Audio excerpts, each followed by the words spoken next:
scoring, dun niya biglang naramdaman yung switch mula sa depensa sa kanya. It's been tighter for Mr. ng larong ito. And that's what happens, no? Anytime you draw attention, especially on scoring the basketball, you have to expect every team to come out. First blood for Valenzuela for their first field goal.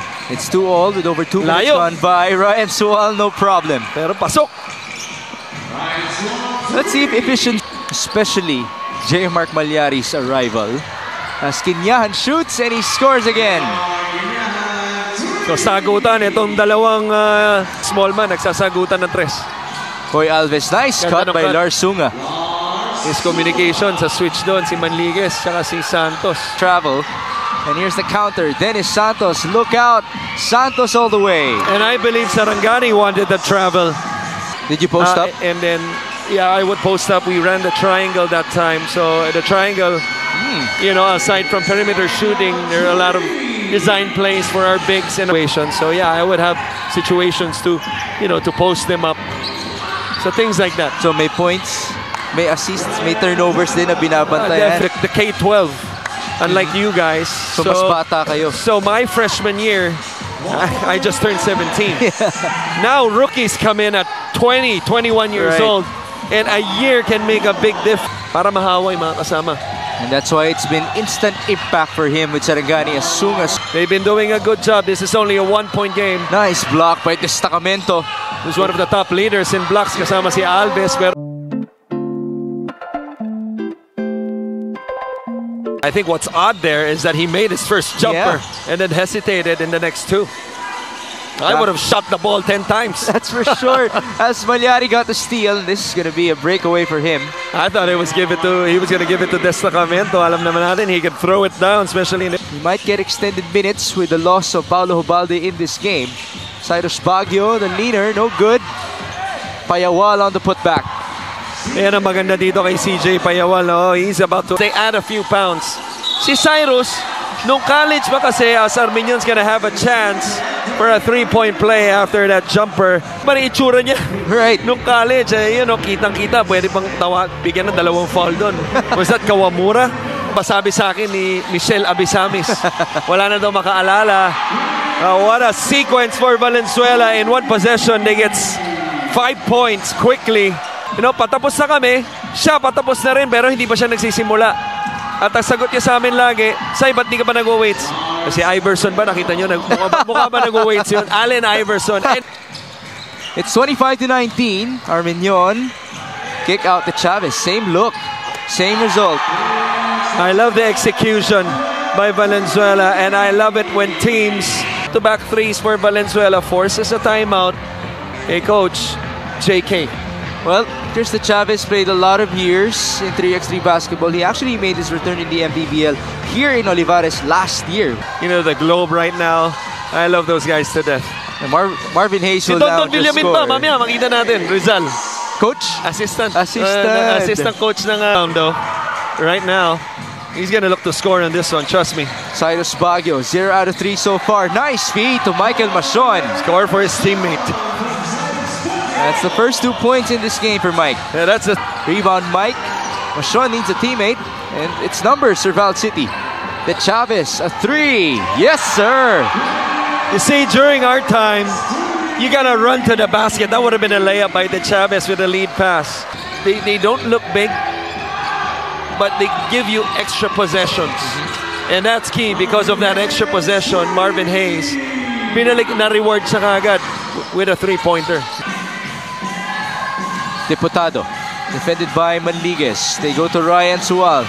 A 3-pointer. That was a tough one. Who cares about shot selection if we have Ryan Sual rebounding, you know, para sa Sarangani, keeping them in the game. That was the 7th already. It led to a 3. Ryan Sual now is 2 out of 6 from downtown. That's all of his field goals, by the way, in this game. He has Alonte. As Valenzuela list, Ryan Sual, Megan Galang, Charles Burgos, John Rojas, Aaron Estacio, and there's still like 90 seconds before the end of the second quarter. Kinyahan will pull up and he will score. 3 words, money. Off the glass yun eh. Larsunga misses. Rebound, Celso. And there's the putback. Basket and one. Siyempre, matik na kasi, di ba? Yung pera, matik na sa bangko. Naman, Hindi nga off the glass yun eh. Larsunga misses. Rebound, Celso. And there's the putback. Basket and one. siyempre, matik na kasi, di ba? Yung ibang money in the bank ang makukuha niya. May kasama pang extra deposit. Yes. Dahil may extra offensive rebound, merong extra deposit.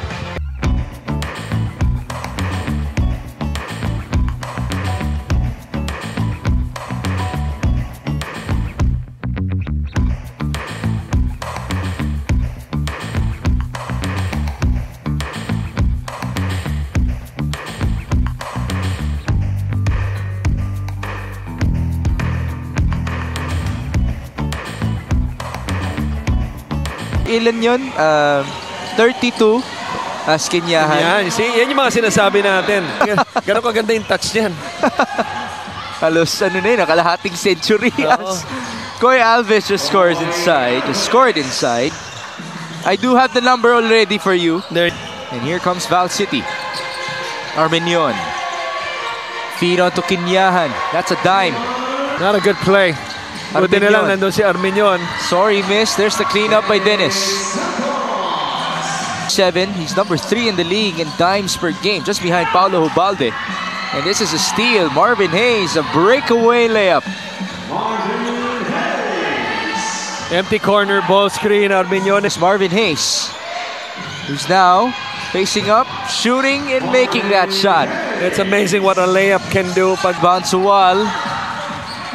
Here's Kenyahan, short stab. There's the bounce. Ganda ng bawi ni Armenion doon. Talk about fighting. In a long MPBL season. Right. Totoo yan. And those injuries even reoccur even after retirement. Ace. This is Payawal. 9 on the shot clock. CJ going right. That's good. I like how they cleared the right side of the floor. At sa tingin ko, Davao pang kalaban ng Parañaque, puno to sigurado. One of the best home court, yung best crowd. Home crowd Yeah. sa MPBL. I have to agree. Simula season. Caliano. On to Marvin Hayes. Baseline. Nice kick. Malyari from the corner. That's good. That was a nice kick, but that's really more on the defense as you see. Sarangani, still too much passing there. Quite ironic as Brian Lakap makes a three-pointer on the other end. Val City with another chance. Cyrus Baguio trapped. There's a cross-court feed to Manliguez. Another cross-court pass. Lakap leads in. Brian Lakap will score. Flex it! Flex it!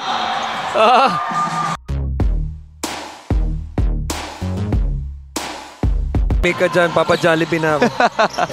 There's a miss by Manliguez as we take a look at our quarter scoring. Nakita natin, no? Valenzuela obviously winning all 3 quarters. It's Manliguez working with Ladis Lepalam. Good twist of the ball screen. Wow. Wow. And Lepalam will finish the play. Complete. This is Sual who will fire. That's good. His first three-pointer in the second half. Almost a steal. Marvin Hayes, Ryan Sual. This is the best look for him. Back-to-back three-pointers. Kong Eric doesn't like it because this is CJ Payawal with size advantage. Drive and feed. Alley-oop to Ribog Sam. the perfect Manliguez down the middle. excellent screen by Lepalam. Oh, Lepalam, I tell you, a much improved basket. The screening, the move earlier, it's been very productive. Sunga with a nice Out his teammates, they go to Kenyahan. 9 on the shot clock. JR, nice fake. How many times Ang tanong ko sa'yo, pinakita lang, no? Yung bola. yung shooting form ba niya, nakakatulong yun sa kanyang pag-fake? So we're back with Val City. Payawal, inside, Ugsang, turns around and scores. Baskets quickly on the other, even if it's on the second reversal. Marvin Hayes, sa layup. Talaga tingin ko, ganyan pa rin mangyayari sa kanya. Hindi ko nakikita sa kanya yung mawawala sa kondisyon. Yeah. Di ba? Brian Lacap just scored inside. He's up to 12 points in the forward pass. Dennis Santos, sorry miss. But there's the cleanup, napaganda pa. I don't think he was sorry. Maybe it's that padding. What we thought was going to be a dunk for Dennis Santos, he misses a layup. Hindi niya kasi dinunk eh. Yeah. Pag dinunk niya yun, alam na natin. So